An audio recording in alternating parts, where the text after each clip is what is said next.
Deux artisans peuvent exercer exactement le même métier, avoir le même niveau technique et travailler autant d'heures, mais obtenir des résultats complètement différents. Le premier termine ses journées épuisé, répond aux clients le soir, repousse ses devis et ne sait jamais vraiment ce qu'il lui restera à la fin du mois.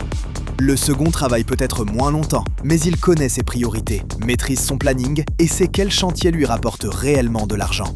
La différence ne vient pas du talent, de la chance ou de la taille de l'entreprise. Elle vient principalement de la manière dont le travail est organisé. Dans cette vidéo, nous allons voir les différences les plus importantes entre une entreprise qui dépend entièrement de son dirigeant et une entreprise qui fonctionne avec une véritable méthode. Pour chaque différence, je vais surtout te montrer ce que tu peux mettre en place concrètement. La première différence apparaît dès la demande de devis. L'artisan débordé prend les informations rapidement entre deux interventions. Il pense pouvoir s'en souvenir, attend d'avoir un moment tranquille pour établir son prix et laisse parfois passer plusieurs jours. Pendant ce temps, le client continue ses recherches. L'artisan organisé possède une liste précise des informations à récupérer. Il note les dimensions, les contraintes, les matériaux souhaités, le délai et les coordonnées du client au même endroit. Il réserve ensuite 2 périodes fixes dans la semaine pour préparer ses devis. Il ne recommence pas chaque document depuis le début puisqu'il conserve une bibliothèque de prestations, de prix et de descriptions déjà vérifiées. Son objectif n'est pas simplement de produire un beau devis. Son objectif est d'envoyer une proposition claire pendant que le besoin du client est encore prioritaire. Pour améliorer ta situation, commence par mesurer ton délai moyen entre la demande et l'envoi du devis. Si tu ne connais pas ce nombre, tu ne peux pas encore améliorer ton système. La deuxième différence concerne les interruptions. L'artisan débordé laisse chaque appel décider de son emploi du temps. Il interrompt une pause, quitte une tâche importante et perd ensuite plusieurs minutes pour retrouver sa concentration. Pourtant, tous les appels ne sont pas urgents.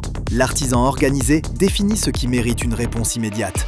Une fuite importante ou un problème de sécurité doit naturellement être traité rapidement. Une demande de disponibilité pour un chantier prévu dans 3 mois peut attendre une période réservée aux appels. Il indique également à ses clients quand ils peuvent espérer une réponse. Cette simple précision réduit les relances et évite de vivre avec l'impression permanente d'être en retard. Tu n'as pas forcément besoin d'embaucher quelqu'un pour commencer. Tu peux déjà regrouper les appels non urgents, utiliser un message d'accueil clair et prévoir 2 moments de rappel dans la journée. La troisième différence se trouve dans la transmission du travail. L'artisan débordé explique plusieurs fois les mêmes choses et s'agace lorsque le résultat ne correspond pas à ce qu'il imaginait. Le problème ne vient pas toujours de la personne qui exécute la tâche. Une consigne orale donnée rapidement laisse beaucoup de place à l'interprétation. L'artisan organisé précise le résultat attendu, les étapes importantes, le délai et la manière de vérifier le travail. Pour les tâches répétitives, il crée une fiche simple avec quelques photographies et une liste de contrôle. Il ne cherche pas à tout documenter en une semaine. Il commence par la tâche qui lui fait perdre le plus de temps ou qui provoque le plus d'erreurs. Si une personne doit te poser la même question chaque semaine, cette question mérite probablement une réponse écrite. La quatrième différence concerne la trésorerie. Voir de l'argent sur le compte bancaire ne signifie pas que cet argent est disponible. Une partie peut être destinée aux fournisseurs, aux cotisations sociales, à la taxe sur la valeur ajoutée, au salaire ou aux prochaines échéances. L'artisan qui subit regarde principalement le solde du jour. L'artisan qui pilote regarde les entrées et les sorties prévues pendant les prochaines semaines. Une fois par semaine, il vérifie les factures à encaisser, les dépenses à venir et les retards de paiement.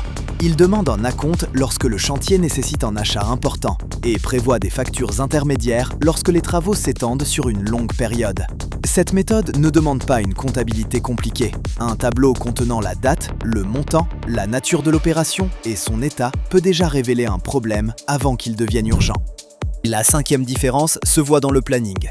L'artisan débordé accepte les chantiers en fonction de la pression des clients. Il promet une intervention sans vérifier précisément la charge déjà prévue. Il démarre plusieurs travaux, se disperse et retarde la facturation puisque rien n'est réellement terminé.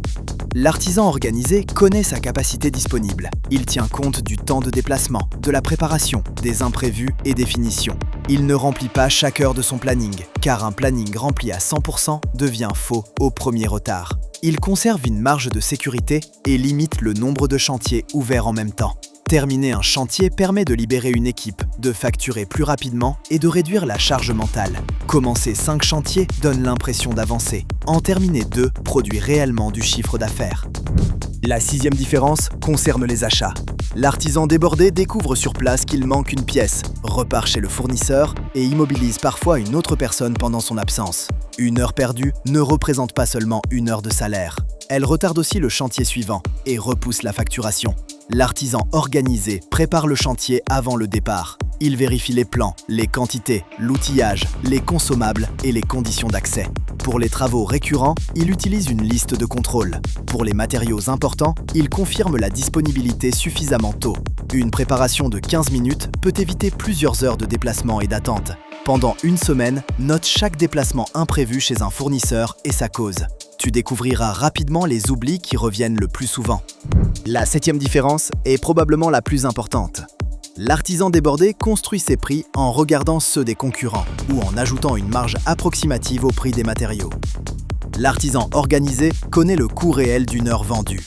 Il tient compte des salaires, des charges, des assurances, des véhicules, de l'outillage, des locaux, du temps administratif et des heures qui ne peuvent pas être facturées. Il ajoute ensuite la rémunération souhaitée et la marge nécessaire pour financer les imprévus et le développement de l'entreprise. Il compare également le temps prévu avec le temps réellement passé. Sans cette comparaison, une entreprise peut avoir beaucoup de travail tout en perdant de l'argent. Le chiffre d'affaires mesure ce qui a été vendu. La rentabilité mesure ce que l'entreprise conserve réellement. La dernière différence concerne la dépendance envers le dirigeant. Une entreprise fragile s'arrête dès que son dirigeant s'absente. Les informations sont dans sa tête. Les clients possèdent uniquement son numéro et personne ne connaît exactement l'état des dossiers. Une entreprise solide peut continuer à fonctionner pendant quelques jours sans lui. Cela ne signifie pas qu'il faut posséder une grande équipe. Même un artisan travaillant seul peut centraliser ses documents, organiser ses rendez-vous, automatiser certains rappels et conserver une méthode claire pour chaque tâche récurrente.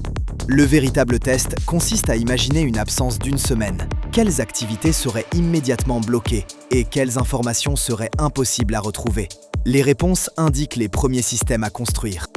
Tu n'as pas besoin de transformer toute ton entreprise maintenant. Cette semaine, mesure simplement 4 éléments. Le délai d'envoi de tes devis, le nombre d'interruptions inutiles, les déplacements imprévus chez les fournisseurs et l'écart entre le temps prévu et le temps réellement passé sur chaque chantier. Choisis ensuite le problème qui te coûte le plus d'heures ou d'argent et crée une seule règle pour le réduire. Une entreprise mieux organisée ne se construit pas avec une grande décision prise une fois. Elle se construit avec de petites méthodes qui empêchent les mêmes problèmes de revenir chaque semaine. L'artisan qui réussit n'est donc pas celui qui ne rencontre jamais de difficultés. C'est celui qui transforme chaque difficulté répétitive en un système plus fiable.